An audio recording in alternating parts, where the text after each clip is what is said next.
sponsorship aktivizācija un kā viņu izmantot maksimāli.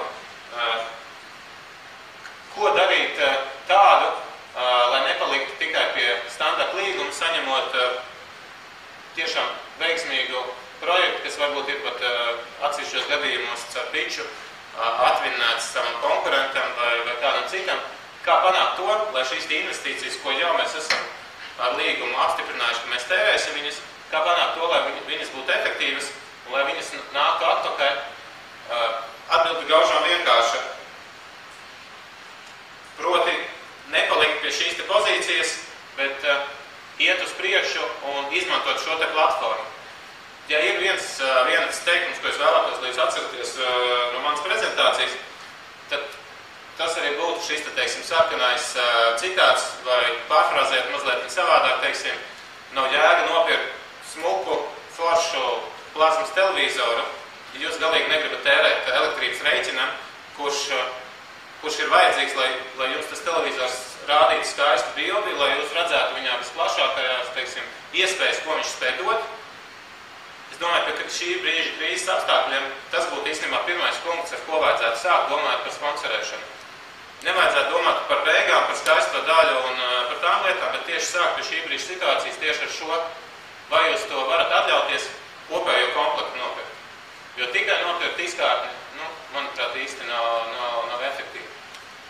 Un tas, ko, manuprāt, minēja jau Vārdi un arī iepriekšējais kolēģis, ja jūs ejat uz sponsorēšanu, ļoti svarīgi, lai jūs dotu cilvēkiem ko tādu, tas, ko angliski sakot, money can't buy princips, un vēl labāk, ja jūs to varat izdarīt ko tādu, ko jūsu kategorijas sponsors vai šī projekta cits no sponsoriem nespēja darīt, jo tas ir veids, kā jūs varat atšķirties un kā jūs paliksiet atmiņā.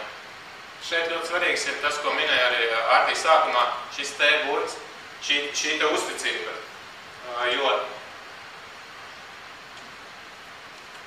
ļoti svarīgi, lai tas, ko jūs soliet, tas, ko jūs it kā radiet šo te iespēju, lai tas tiešām tā arī būtu, jo, ja ir vienreiz pazaudēta uzticība ar šo te jūsu mērķa auditoriju, kur ir atļāvusi pielaist jūs ļoti tuvu, atļāvusi runāt ar jums vienādā valodā, ļoti intīmā distancē, ja būs šī te vilšanās, tad vienalga, cik daudz naudas jūs tērēsiet nākošajā kampaņā, gan televīzijā, gan uz vietas, šī te uzticība būs zaudēta.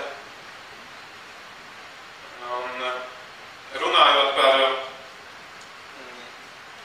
par sponsorship vērtībām, ko arī, manuprāt, sākumā pieminēja Ārdi, ir ļoti svarīgi mainīt šo te mazliet priekšstatu, kā līdz šim, skatoties bieži vien no vēsturiskās tendences, ka sponsorēšanas projekti ļoti bieži tikuši mērīti tīri no, ja var tā teikt, no mēdija aģentūras skatpunktu, kas arī mūsdienās ļoti bieži vēl joprojām notiek.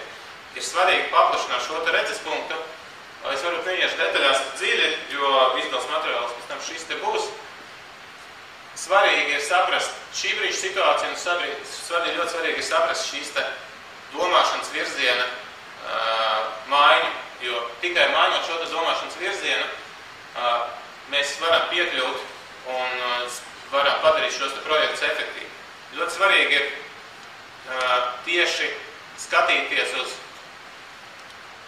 Latvijas pasaka šo te return of objectives, ne tikai tīri skatīties no nosacīt no finanses direktora skatpunkta, kā mums precīzi nāk atpakaļ investīcijas, bet ļoti svarīgi saprast, kas ir bijuši konkrētie uzstādījumi, kas ir bijuši konkrētie gala rezultāti, un tos tad arī salīdzināt. Man rāda, ka man ir atpakaļ mazliet mazāks laiks, ejam tālāk priekš, ejam uz smuko daļu.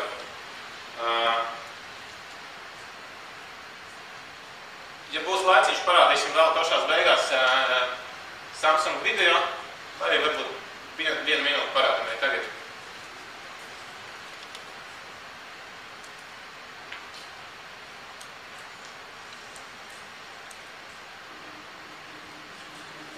Izklausās pēc sākuma.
Tie, kas vēlēsiet saņemt vairāk fotogrāfijas, vairāk video, variet pēc tam droši uzrakstīt.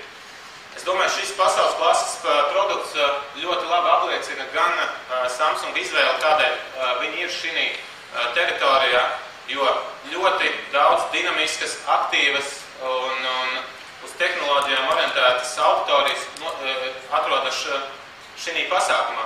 Un jautājums ir par to, vai jūs izmantojat šo teritoriju tīri tikai kā komunikācijas platformu, palaižot pašā sākumā, teiksim, kā to darīja Latvijā nemaldos ģenerāls sponsors Šad, vai arī jūs strādājat ar šo auditoriju, kuri atnākusi tālāk, ļaujiet viņiem justies ērti, forši un izdzīvot kopā šīs vērtības.